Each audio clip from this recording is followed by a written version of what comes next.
para convocar mais uma personagem importante aqui no programa de hoje. Vamos dar um pulinho de volta lá em Brasília, o que eu proponho agora, na Comissão Mista de Orçamento do Congresso Nacional, que ia votar amanhã a Lei de Diretrizes Orçamentárias, a famosa LDO, mas parece que o governo pediu para adiar a discussão. É por aí, Rani Veloso. Você que tem todos os detalhes.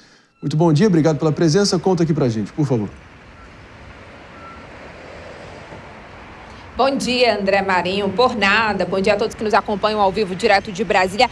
É isso sim, viu? Apurei por volta das 8h40 da manhã de hoje que o presidente da Comissão Mista de Orçamento do Congresso Nacional, o senador Efraim Filho do União Brasil da Paraíba, recebeu novamente um pedido do governo, é o segundo, na segunda semana consecutiva, para adiar a votação da LDO, a Lei de Diretrizes Orçamentárias, que diz respeito sobre as diretrizes do orçamento do ano que vem, atrasando a LDO. Consequentemente, atrasa também a votação do orçamento, lembrando que era para ter sido votada no dia 17 de julho, ou seja, a gente já está com um atraso de mais de 3 meses. O pedido foi feito hoje pelo governo federal sobre essa incerteza, diante dessa incerteza sobre possíveis aumentos de impostos e também dificuldade no corte de gastos.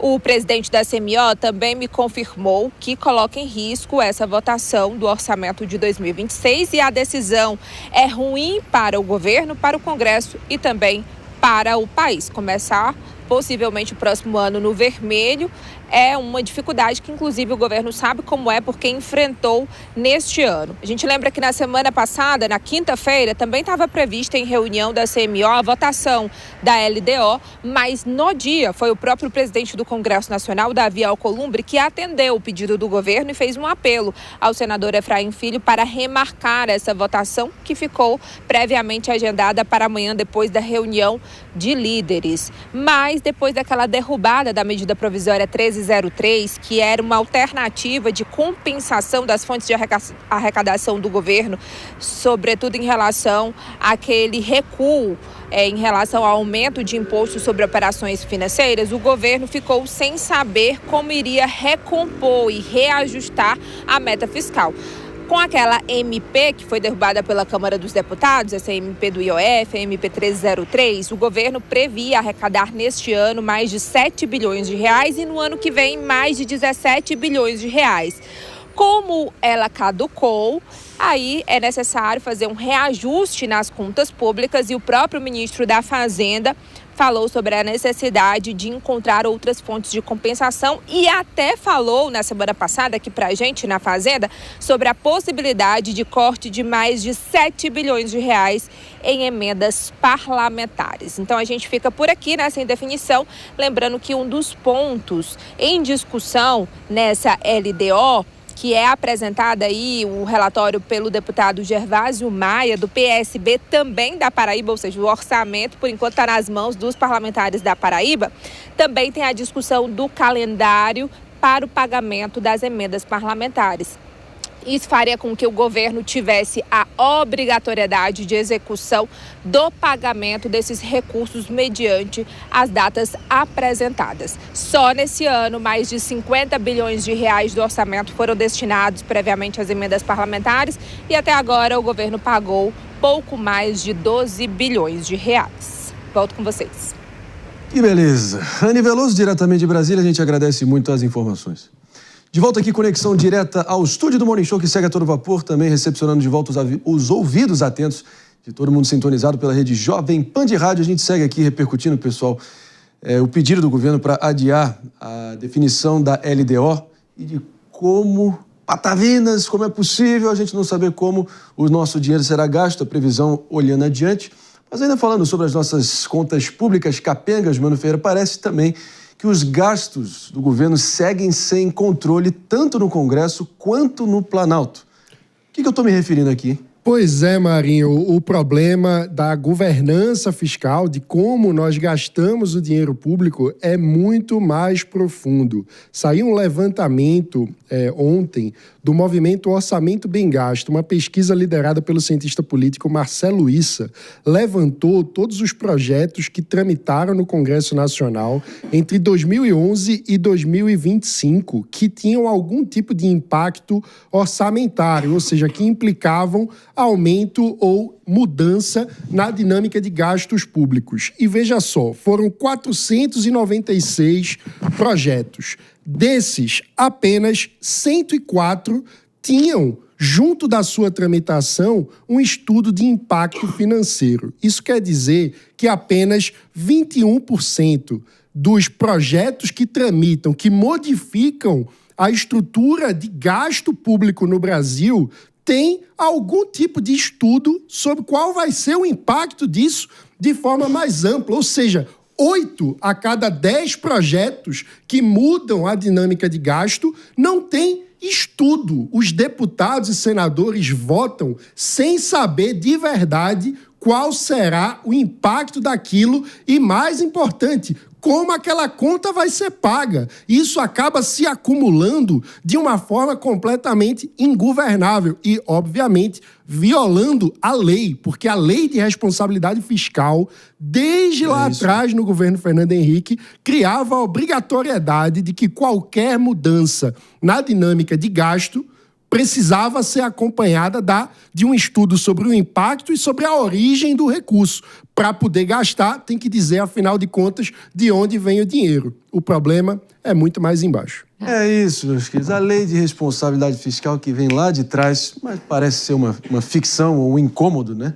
Exige que qualquer benefício, que qualquer renúncia fiscal, que qualquer aumento de despesa seja, no mínimo, acompanhado de cálculos e compensações. E quando isso é ignorado, a gente está diante de um buraco negro do controle da despesa pública por completo, né? Maria de Cali. Pois é, Brasil sendo Brasil e provando mais uma vez, porque a gente tem aqui o apelido de República das Bananas. O que o Mano falou é lindo no papel, mas não funciona na prática. Eu fiquei imaginando assim, se a gente vivesse numa democracia ali nos nórdicos, aí sim esses estudos iriam funcionar. Mas queria aqui mencionar rapidamente o que a gente falou sobre a questão da LDO, para quem não sabe, uma lei importantíssima, né, que detém como o dinheiro público será gasto. E em ano de eleição, minha gente, não vai ter responsabilidade com o dinheiro público. A gente já está vendo aí uma série de irresponsabilidades, pacotes de bondades para garantir aí uma reeleição ferrenha do governo federal e, em contrapartida, fazendo ali aquela ameaça política com as emendas parlamentares, que são justamente uma moeda de troca para se ter o apoio do Congresso para se passar os projetos de lei do governo federal. É a nossa democracia de coalizão no seu mais alto estado de normalidade.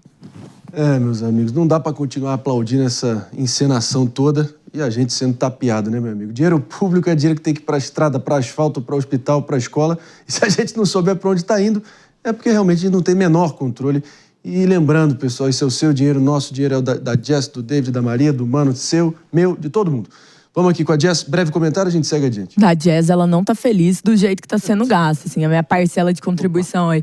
A realidade é que, quando a gente olha, é um projeto para 2026. E tá todo mundo disposto a esquecer que conta tem que pagar, imaginando que a eleição pode ser definida nisso. Então, nós vimos aí, nesse último final de semana, o presidente Lula em São Bernardo do Campo, anunciando que vai fazer não sei quantos cursinhos populares, que tem isso, que tem esse projeto de isenção, que tem a situação do transporte público. Então, o chamado pacote da bondade, ele esquece que o dinheiro é nosso. É muito bom fazer gracejo com o chapéu dos outros. E, nesse ponto, o endividamento vai cobrar.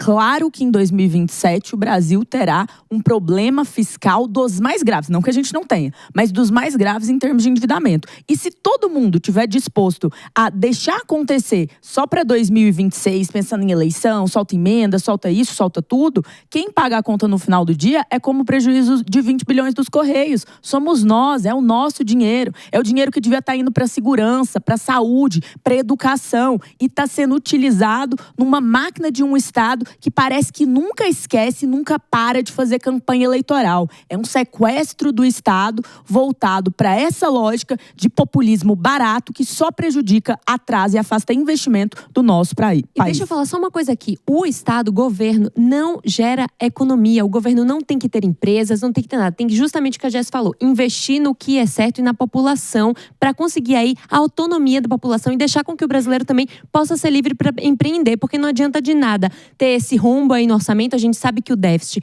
é muito maior do que o divulgado por conta das despesas que já viraram fixas aí no orçamento, mas o déficit, se fosse real mesmo, seria muito mais alto do que o divulgado pelo governo e, ao mesmo tempo, a gente tem aí uma taxação absurda com o setor produtivo que não consegue nem ter aí uma facilidade para crescer nos negócios, que é o chamado custo Brasil. Então, a gente tem imposto alto, gasto alto, mas investimento zero. Não temos estrada para a gente conseguir cruzar o país, não temos ferrovias, não temos infraestrutura de qualidade e não temos nada. Então é isso, estamos a ver navios sem ter os navios aqui.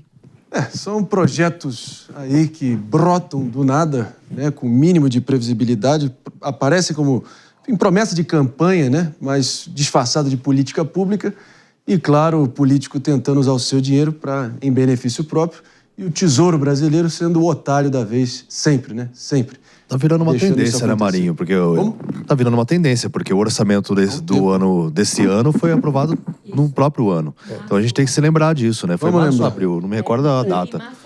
Pois é, um detalhe nos Estados Unidos, quando o orçamento não é aprovado, paralisa tudo. É o que está acontecendo agora, né? Exatamente. Agora, aquilo, né? A Maria falou de navio. Concluindo. A Carla Nogueira escreveu aqui no chat que aumentar gasto como um rombo nas contas é como colocar mais peso num barco furado. Olha aí, nós estamos sincronizados aí nos mares. E a Ana Luísa Pereira também disse: toda hora o governo pede mais prazo, planejamento orçamentário é coisa séria e não pode ser decidido em cima da hora. Eu acho que é o Brasil resumido em poucas frases aqui, né?